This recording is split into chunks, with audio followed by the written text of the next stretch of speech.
Hello students, आज से हम एकादशः पाठः पर्यावरणम शुरू करने जा रहे हैं।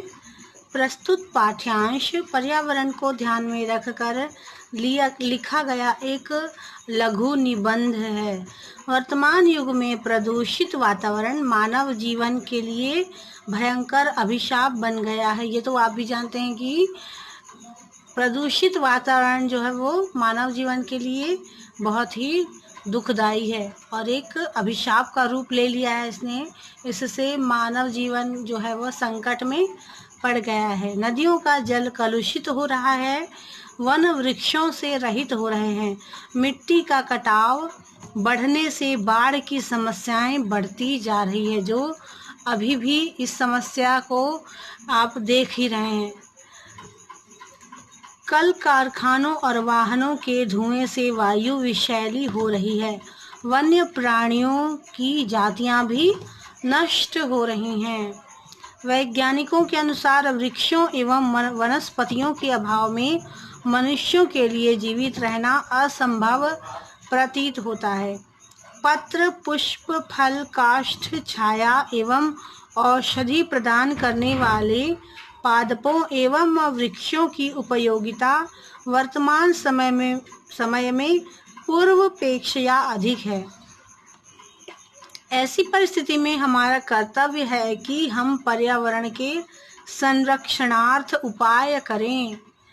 वृक्षों के रोपण, नदी जल की स्वच्छता, ऊर्जा के संरक्षण, वापी, कूप, तड़ाग, उद्यान आदि के निर्माण और उनको स्वच्छ रखने में प्रयत्नशील हों ताकि जीवन सुखमय एवं उपद्रव रहित हो सके। तो आज का जो ये आपका पाठ है, एकादशः पाठ है, वह पूर्णतः पर्यावरण को लेकर लिखा गया है। ठीक है, तो चलिए हम आगे देखते हैं कि इस पाठ में क्या कहा जा रहा है। प्रकृति समेषां प्राणिनां संरक्षणाय यतते। सभी प्राणियों के संरक्षण के लिए प्रकृति जो है वह प्रयत्न करती है ना। जो प्रकृति है वही तो मनुष्य को जीवन जीने के लिए सारी सुविधाएं देती है। जल, वायु और पर्यावरण, इनके बिना मनुष्य जो है वो जीवन की कल्पना भी नहीं कर सकता है। तो प्रकृति ही है जो हमें जीवन जीने के लिए सारी सुविधाएं देती है। इयं सर्वान् पुष्णाति विविधैः प्रकारैः तपर्यति च सुख साधनैः। यह विभिन्न प्रकार से सभी को पुष्ट करती है ना। विविधैः प्रकारैः तपर्यति च सुख साधन, सभी प्रकार से हमको सुख साधन देती है और हमको तृप्त करती है, संतुष्ट करती है।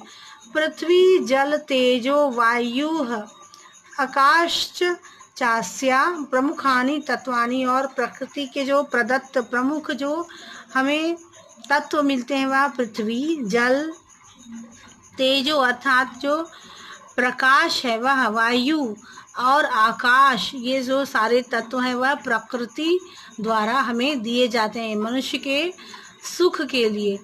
तान्येव मिलित्वा पृथक्त्या वा अस्माकं पर्यावरणं रचयन्ति।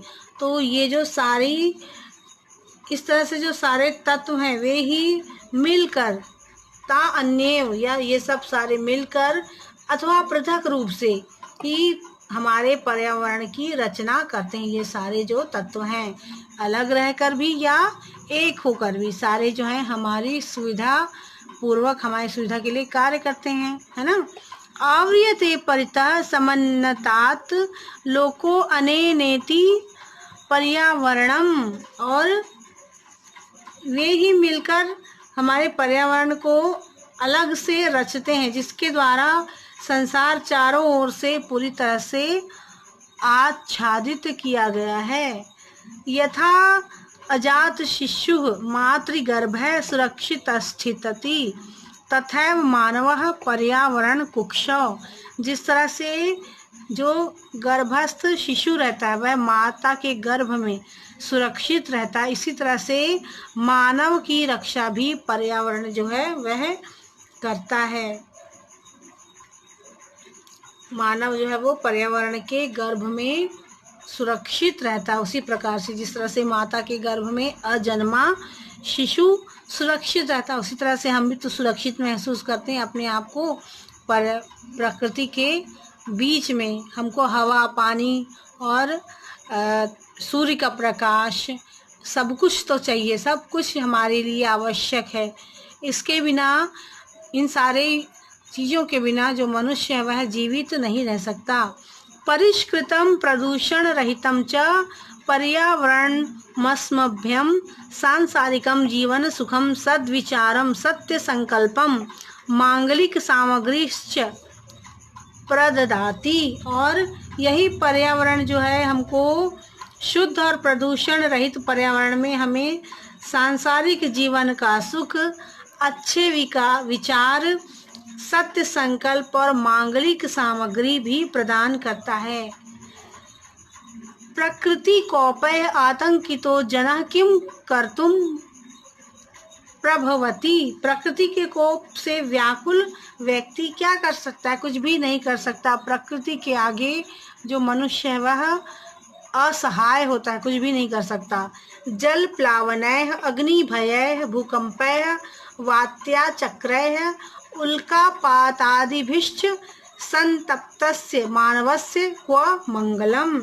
और बाढ़ों से, अग्नि के भय से, भूकंपों से, आंधी और तूफानों से और उल्कापात आदि से दुखी मनुष्य का कहाँ कल्याण है? वह तो बिल्कुल भी बिना इन सब के का सामना किसी भी तरह से मनुष्य नहीं कर सकता। तो उसका किस तरह से मंगल होगा? उसका मंगल प्रकृति के अलावा उसका कहीं भी मंगल नहीं है। तो आज के लिए इतना ही। इस पाठ के कठिन शब्दों को आप अपनी नोटबुक में नोट कर लेंगे और अगली क्लास में हम इस पाठ का अगला भाग देखेंगे।